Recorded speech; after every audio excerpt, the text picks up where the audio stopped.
तो अब हम बात करते हैं वितरित डेटाबेस के बारे में। तो इसमें क्या करते हैं, देखिए, ये एक ऐसी तकनीक है जिसमें डेटाबेस बहुसंख्यक फाइलों में बांटे जा सकते हैं। अब ऐसा क्यों कर रहे हैं, फाइलें मतलब डेटा, वो डेटाबेस के रूप में ही रहेंगी वो फाइलें। तो इसका क्या मतलब है, मान लीजिए कि कोई ऐसी कंपनी है, बड़ी कंपनी है, जिसके कार्यालय दिल्ली, बम्बई, कलकत्ता, मद्रास और बेंगलोर और लखनऊ और कानपुर और पुणे और चंडीगढ़ सब जगह पर है ना। तो अब आप क्या करेंगे कि ये जो है ऐसे, अब हर जगह की बड़ी कंपनी है, बहुत बड़ी कंपनी है, और उसकी जानकारी बहुत सारी हो गई है। तो अगर आप एक जगह रखोगे तो दिल्ली वाले को चेन्नई तक पहुंचने में थोड़ा समय लगेगा, या चेन्नई की समस्याएं अलग होंगी और दिल्ली की समस्याएं अलग होंगी, या फिर मुंबई और कोलकाता की समस्याएं अलग अलग होंगी। इसी प्रकार कानपुर और चंडीगढ़ की समस्याएं अलग अलग होंगी।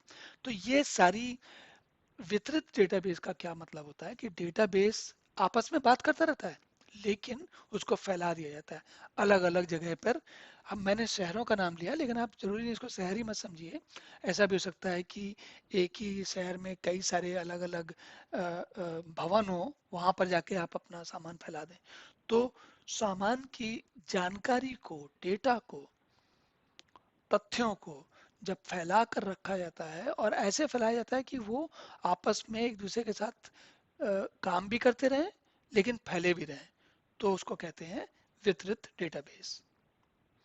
अब डेटाबेस, ये जो वितरित डेटाबेस है, इसमें एक चीज ध्यान रखनी पड़ेगी कि कुछ चीजें ऐसी, ये नहीं होना चाहिए कि अ, दिल्ली में जो जानकारी है उसी की प्रतिलिपि चेन्नई में भी है, और उसी की प्रतिलिपि लखनऊ में भी है, और उसी की प्रतिलिपि गुजरात में, सूरत में भी है।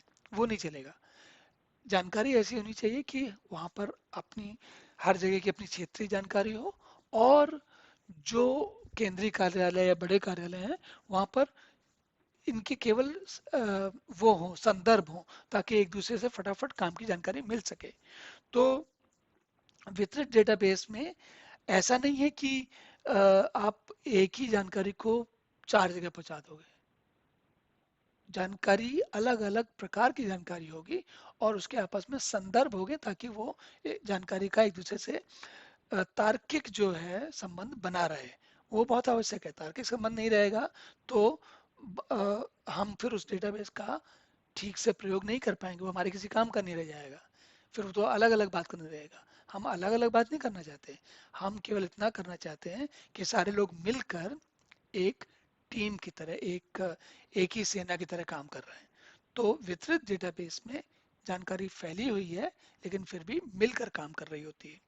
तो अब ये हुआ वितरित डेटाबेस। अब इसके बाद आगे देखते हैं।